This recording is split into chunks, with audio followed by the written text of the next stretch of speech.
Hi guys, welcome back to our YouTube channel Lavanya classes. ಇವಾಗ stock and commodity market module 1 evolution of stock exchange ಮಾಡೋಣ. Videos already upload ಆಗಿದೆ, play ಲಿಸ್ಟಲ್ಲಿ ಹೋಗಿ check ಮಾಡಿ. ಮತ್ತು ನಿಮಗೆ SCP ರಿಲೇಟೆಡ್ ಎಲ್ಲ ವೀಡಿಯೋಸು ನಮ್ಮ ಚಾನಲಲ್ಲಿ ಅಪ್ಲೋಡ್ ಆಗಿದೆ. ಏನಾದರೂ ಸರ್ಚ್ ಮಾಡುವಾಗ ಸಬ್ಜೆಕ್ಟ್ ನೇಮನ್ನು ಹಾಕಿ ಫ್ರಮ್ ಲಾವಣ್ಯ ಕ್ಲಾಸಸ್ ಅಂತ ಮಾಡಿ. ಸೊ ನಮ್ಮ ಚಾನಲ್ ವೀಡಿಯೋಸು ನಿಮಗೆ ಫಸ್ಟಲ್ಲೇ ಬರುತ್ತೆ, ಓಕೆನಾ. ಇವಾಗ ಇಂಪಾರ್ಟೆಂಟ್ ಕ್ವಶನ್ಸು 8 ಮಾರ್ಕ್ಸ್ ಮತ್ತು 14 ಮಾರ್ಕ್ಸ್ ಇಂಪಾರ್ಟೆಂಟ್ ಕ್ವಶನ್ಸ್ನ ಈ ವಿಡಿಯೋಲಿ ಹಾಕಿದ್ದೀನಿ. ಮತ್ತು 2 ಮಾರ್ಕ್ಸನ್ನ ನಾನು ನೆಕ್ಸ್ಟ್ ವೀಡಿಯೋಲಿ ಅಪ್ಲೋಡ್ ಮಾಡ್ತೀನಿ. ನೋಟ್ಸ್ ಬೇಕಂದರೆ ಇನ್ಸ್ಟಾಗ್ರಾಮ್ ID ಡಿಸ್ಕ್ರಿಪ್ಷನಲ್ಲಿ ಇರುತ್ತೆ. ಇನ್ಸ್ಟಾದಲ್ಲಿ ಹೋಗಿ ನಂಗೆ DM ಮಾಡಿ ನಾನು ನೋಟ್ಸನ್ನ ಕಳಿಸ್ತೀನಿ. ಮತ್ತು ಪ್ರಾಕ್ಟಿಕಲ್ ಸಬ್ಜೆಕ್ಟ್ ನಿಮ್ಗೆ ಏನಾದರೂ ಆನ್ಲೈನ್ ಟ್ಯೂಷನ್ ಬೇಕು ಅಂದರೆ ನನಗೆ DM ಮಾಡಿ, ನಾವು ಎಕ್ಸಾಮ್ ಒಳಗಡೆ ಮುಗಿಸ್ಕೊಡ್ತೀವಿ ವಿತ್ ಅಫೋರ್ಡಬಲ್ ಫೀಸ್ ಜೊತೆಗೆ. ಆಗ 1 by 1 ಕ್ವಶನ್ ನೋಡೋಣ. Module 1 evolution of stock exchange. ಈ ಸ್ಟಾಕ್ ಎಕ್ಸ್ಚೇಂಜು ಹೇಗೆ ನಮ್ಮ ಮಾರ್ಕೆಟಿಗೆ ಬಂತು ಅನ್ನೋದನ್ನು ನಾವು module 1 ತಿಳ್ಕೊತೀವಿ.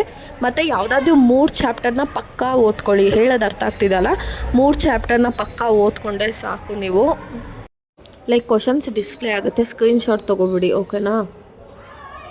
Discuss the evolution of stock exchange in India. ಮತ್ತು ಕೆಲವೊಂದು ಏನು ಗೊತ್ತಾ, ನಿಮಗೆ ಕ್ವಶನ್ಸ್ ಏನಾದರೂ ಅರ್ಥ ಆಗಿಲ್ಲ ಅಂದರೆ, ಇಲ್ಲಾಂದರೆ ನಿಮಗೇನು ಗೊತ್ತಿಲ್ಲ ಅಂದರೆ ನೀವೇನು ಓದಿ ಬಂದಿರ್ತೀರ ಗೊತ್ತಾ, ಅದನ್ನೇ ಬರೆದು ಬನ್ನಿ. ಅರ್ಧಕ್ಕರ್ಧ ಮಾರ್ಕ್ಸ್ ಅದು ಕೊಡ್ತಾರೆ. ಸುಮ್ಮನೆ ಬ್ಲ್ಯಾಂಕ್ ಬಿಟ್ಟು ಬರೋದ್ರ ಬದಲು ವೀಡಿಯೋಸ್ನ ಒಂದ್ಸತಿ ಕೇಳಿ, ಜಸ್ಟ್ ಕೇಳಿ ನೋಟ್ಸನ್ನ ನೋಡ್ಕೊಳ್ಳಿ. ಅಲ್ಲಿ ಹೋಗಿ ಕನ್ಫ್ಯೂಸ್ ಆದರೆ ನೀವೇನು ಓದಿರ್ತೀರೋ ಅದನ್ನೇ ಬರೆದು ಬನ್ನಿ, ಓಕೆನಾ. ಮಾರ್ಕ್ಸ್ ಕೊಡ್ತಾರೆ, ಸುಮ್ಮನೆ ತಲೆ ಕೆಡ್ಸ್ಕೊಳಕ್ಕೆ ಹೋಗಬೇಡಿ.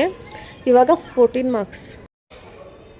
ಮಾರ್ಕ್ಸಲ್ಲಿ ನೋಡಿ, describe the structure and function of stock market, exchange the organisational structure and functions of stock market, discuss the evolution and modernization of stock exchange, explain the history and growth of stock exchange in India, discuss the technological development in stock exchange and their impact on trading.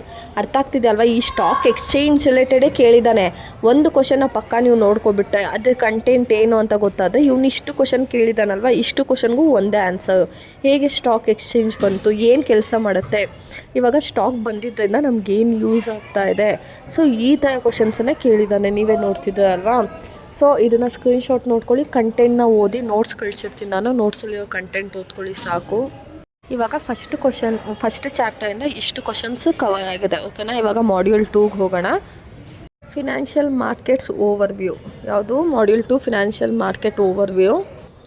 Explain the various types of financial market, discuss the classification of financial market, explain the role of NSDL and CDSL depositor, discuss the features of money market and capital market, explain the clearing and settlement process in stock market, describe the functions of depositories in financial market. So ಇಲ್ಲೇನು different questions ಇದೆ, ತುಂಬ ಅಂದರೆ ತುಂಬ ಈಸಿಯಾಗಿ explain ಮಾಡಿದ್ದೀನಿ. Play ಲಿಸ್ಟ್ನ check ಮಾಡಿ ನೀವು ಒಂದ್ಸತಿ, ಮತ್ತು ನೋಟ್ಸನ್ನು ರೆಫರ್ ಮಾಡಿ, ಓಕೆನಾ. ಇವಾಗ 14 ಮಾರ್ಕ್ಸ್ ಕ್ವಶನ್ಸ್ನ ನೋಡೋಣ. ಸ್ಕ್ರೀನ್ಶಾಟ್ ತೊಗೊಳ್ಳಿ ಇದನ್ನು. Discuss the financial market infrastructure institution, explain the importance of financial market. Importance ಏನು ಇನ್ಫ್ರಾಸ್ಟ್ರಕ್ಚರ್ ಇನ್ಸ್ಟಿಟ್ಯೂಷನಲ್ಲಿ. ಆಮೇಲೆ discuss the structure of financial market. ನೋಡಿ, ಫಿನಾನ್ಷಿಯಲ್ ಮಾರ್ಕೆಟ್ ಅಂದರೆ ಬೇಸಿಕಾಗಿ ಏನಂತ ಗೊತ್ತಾಗುತ್ತೆ ನಿಮಗೆ, ಈಸಿಯಾಗಿ ಗೊತ್ತಾಗುತ್ತೆ. ಈಗ ಫಿನಾನ್ಷಿಯಲ್ ಮಾರ್ಕೆಟಲ್ಲಿ 2 ಟೈಪ್ಸು, ಒಂದು ಮನಿ ಮಾರ್ಕೆಟು, ಕ್ಯಾಪಿಟಲ್ ಮಾರ್ಕೆಟ್ ಬರುತ್ತೆ. ಸೊ ಅದನ್ನು ಡಿಸ್ಕಸ್ ಮಾಡಬೇಕಾಗುತ್ತೆ. ಸೊ ಫಿನಾನ್ಷಿಯಲ್ ಮಾರ್ಕೆಟ್ನ ನೀವು ತಿಳ್ಕೊಂಡ್ರೆ ಅದರಲ್ಲೇ ಮನಿ ಮಾರ್ಕೆಟು ಮತ್ತು ಕ್ಯಾಪಿಟಲ್ ಮಾರ್ಕೆಟು 2 ಕೂಡ ಕವರ್ ಆಗುತ್ತೆ, ಓಕೆನಾ. ಫೀಚರ್ಸ್ ಎಲ್ಲ ನೀವು ತಲೆ ಕೆಡಿಸ್ಕೊಬೇಡಿ. ಮೀನಿಂಗಲ್ಲಿ ನಿಮ್ಗೆ ಏನು ಅರ್ಥ ಆಗಿರುತ್ತೋ ಅದನ್ನೇ ಪಾಯಿಂಟನ್ನು ಹಾಕ್ಬಿಟ್ಟು ಫೀಚರ್ಸ್ ಥರ ಹಾಕ್ಬಿಡಿ, ಅರ್ಥ ಆಯಿತಾ. ಮಾರ್ಕ್ಸ್ ಕೊಡ್ತಾರೆ. ಸುಮ್ಮನೆ ನಿಮ್ಗೇನು ಗೊತ್ತಾ, ನಿಮ್ಮ ಕಾಲೇಜಲ್ಲೆಲ್ಲ ಸುಮ್ಮನೆ ಹೆದರಿಸ್ತಾರೆ, ಅದಾಗುತ್ತೆ ಇದಾಗುತ್ತೆ ಅಂತ. ಏನೂ ಆಗೋಲ್ಲ, ಮಾರ್ಕ್ಸ್ ಕೊಡ್ತಾರೆ. ಆದಷ್ಟು ಓನಾಗದು ಅಟೆಂಡ್ ಮಾಡಿ. ಆಮೇಲೆ KGF ಮೂವಿಗೆ ಸ್ಟೋರಿ ಬರೆದು ಬಂದಿರೋ. ಇವಾಗ ನೆಕ್ಸ್ಟು ಸ್ಟಾಕ್ ಮಾರ್ಕೆಟ್ ಆಪರೇಷನ್. ಸ್ಟಾಕ್ ಮಾರ್ಕೆಟಲ್ಲಿ ಹೇಗೆಲ್ಲ ಆಪರೇಟ್ ಆಗುತ್ತೆ ಅನ್ನೋದನ್ನು ನಾವು ನೋಡ್ತೀವಿ. Explain the difference order type in stock market, discuss various order types in, explain derivatives and their types, discuss the various types. ಅಂದರೆ ನೋಡಿ, 2 ಸೇಮೇ ಕ್ವಶನ್ ಇದೆ, ಜಾಸ್ತಿ ಕನ್ಫ್ಯೂಸ್ ಮಾಡ್ಕೊಬೇಡಿ. ಕೇಳಿದ ಕ್ವಶನ್ ಉಲ್ಟಾ ಮಾಡಿ ಕೇಳ್ತಾನೆ, ಓಕೆನಾ. ಇವಾಗ 8 ಮಾರ್ಕ್ಸಿಗೆ ಇಷ್ಟು ಕ್ವಶನ್ ಎಕ್ಸ್ಪೆಕ್ಟೆಡ್ ಕ್ವಶನ್ಸು. ಮತ್ತು ನಾನು ಏನೇನು ಕ್ವಶನ್ ಕೊಟ್ಟಿದ್ದೀನಲ್ವ, ಇದು ಯೂನಿವರ್ಸಿಟಿಯಿಂದನೇ ಕಳಿಸೋದು. ಸೊ ಇದಿಷ್ಟನ್ನು ನೋಡಿಕೊಂಡ್ರೆ ಸಾಕು. ಮತ್ತು ಯಾವುದಾದ್ರೂ 3 ಚಾಪ್ಟರ್ಸ್ನ ನೋಡ್ಕೊಳ್ಳಿ ಸಾಕು ನೀವು. ನೆಕ್ಸ್ಟು 14 ಮಾರ್ಕ್ಸಿಗೆ explain stock market operations and trading mechanism.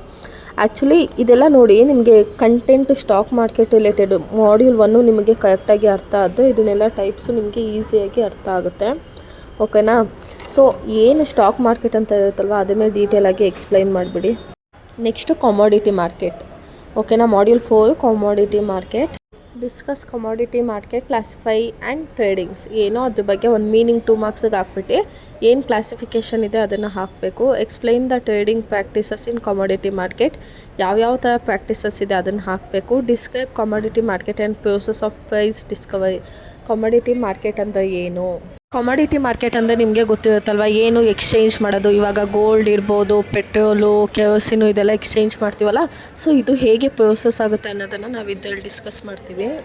Explain the role and functions of commodity exchange in India. Commodity exchange ಹೇಗೆ ನಮ್ಮ ಇಂಡಿಯಾದಲ್ಲಿ ಆಪ್ರೇಟ್ ಆಗುತ್ತೆ ಅನ್ನೋದನ್ನು ನಾವಿಲ್ಲಿ ಡಿಸ್ಕಸ್ ಮಾಡ್ಬೋದು. ಮತ್ತು ಅದು ಇಂಪಾರ್ಟೆನ್ಸ್ ಏನು, ಯಾವ ಥರ ರಿಸ್ಕನ್ನ ಫೇಸ್ ಮಾಡಬೇಕು ಅನ್ನೋದು ಕೂಡ ಇದರಲ್ಲಿ ಇನ್ಕ್ಲೂಡ್ ಆಗಿರುತ್ತೆ. ಇವಾಗ ಮಾಡ್ಯೂಲ್ 5 ರೆಗ್ಯುಲೇಟರಿ ಫ್ರೇಮ್ವರ್ಕ್. ಅಂದರೆ ಇವಾಗ ಕಮಾಡಿಟಿ ಮಾರ್ಕೆಟಲ್ಲಿ, ಸ್ಟಾಕ್ ಆ್ಯಂಡ್ ಕಮಾಡಿಟಿ ಮಾರ್ಕೆಟಲ್ಲಿ ಯಾವ ಥರ ರೂಲ್ಸ್ ಆ್ಯಂಡ್ ರೆಗ್ಯುಲೇಷನ್ಸ್ನ ಫಾಲೋ ಮಾಡಲೇಬೇಕು. ಗೌರ್ಮೆಂಟ್ ರೂಲ್ಸ್ ಆ್ಯಂಡ್ ರೆಗ್ಯುಲೇಷನ್ಸ್ ಏನಿರುತ್ತೆ ಅದನ್ನು ಫಾಲೋ ಮಾಡಲೇಬೇಕು. ಸೊ ನೋಡೋಣ ಯಾವ್ದ್ಯಾವುದು ಅಂತ. ಸೊ ಇವಾಗ ಕಮಾಡಿಟಿ ಮಾರ್ಕೆಟಲ್ಲಿ ಇನ್ವೆಸ್ಟ್ ಮಾಡಿರ್ತಾರಲ್ಲ ಅದನ್ನೆಲ್ಲ ಹೇಗೆ ಸೆಕ್ಯೂರ್ಡ್ ಆಗಿರುತ್ತೆ, ಹೇಗೆ ಸೇಫ್ ಆಗಿರುತ್ತೆ ಅನ್ನೋದನ್ನು ನಾವು 8 ಮಾರ್ಕ್ಸಲ್ಲಿ ಡಿಸ್ಕಸ್ ಮಾಡ್ತೀವಿ. ಈಗ ನೋಡಿ, ಸೆಬಿ ಅಂತ ಏನು. ಸೆಬಿ ಇವಾಗ ನೀವು ಒಂದು ಬ್ಯಾಂಕಲ್ಲಿ ಇನ್ವೆಸ್ಟ್ ಮಾಡಿದ್ರೆ ಸೆಬಿನೇ ಅಲ್ವಾ ಎಲ್ಲ ಕಂಟ್ರೋಲ್ ತೊಗೊಳ್ಳೋದು. ಹಾಗೆಯೇ ಇದರಲ್ಲೂ ಅಷ್ಟೇ, ಸ್ಟಾಕ್ ಆ್ಯಂಡ್ ಕಮಾಡಿಟಿ ಮಾರ್ಕೆಟಲ್ಲೂ ಅದೇ ಇನ್ಚಾರ್ಜ್ ತೊಗೊಳ್ಳೋದು. ಸೊ ಇದಿಷ್ಟು 8 marks questions. Next 14 marks questions ನೋಡೋಣ. ನೆಕ್ಸ್ಟು 14 ಮಾರ್ಕ್ಸ್ ಕ್ವಶನು ಇದಿಷ್ಟು. ಮತ್ತು ಏನೇನು ಇಶ್ಯೂಸ್ ಆಗಿರುತ್ತೆ, ನೀವು ಪರ್ಚೇಸ್ ಮಾಡಿರ್ತೀರಲ್ವ ಕಮಾಡಿಟೀಸು, ಸ್ಟಾಕ್ಸ್ ಎಲ್ಲ ಪರ್ಚೇಸ್ ಮಾಡಿದಾಗ ಏನೇನು ಇಶ್ಯೂಸ್ ಆಗಿರುತ್ತೆ ಅದನ್ನೆಲ್ಲ ಕಂಪ್ಲೇಂಟನ್ನು ನೀವು ಇದ್ರಲ್ಲಿ ಬಂದು ರೈಸ್ ಮಾಡ್ಬೋದು. ಓಕೆನಾ. ಆ್ಯಂಡ್ ಪ್ಲೇ ಲಿಸ್ಟಲ್ಲಿ ಇದು ರಿಲೇಟೆಡ್ ವೀಡಿಯೋಸ್ ಅಪ್ಲೋಡ್ ಆಗಿದೆ, ಚೆಕ್ ಮಾಡಿ. 2 ಮಾರ್ಕ್ಸ್ ವೀಡಿಯೋನ ನೆಕ್ಸ್ಟು 2 ಮಾರ್ಕ್ಸ್ ಕ್ವಶನ್ಸ್ನ ನೆಕ್ಸ್ಟ್ ವೀಡಿಯೋಲಿ ಅಪ್ಲೋಡ್ ಮಾಡ್ತೀನಿ. ವೀಡಿಯೋ ಇಷ್ಟ ಆದರೆ ಲೈಕ್ ಮಾಡಿ, ಶೇರ್ ಮಾಡಿ. Thank you guys, keep watching.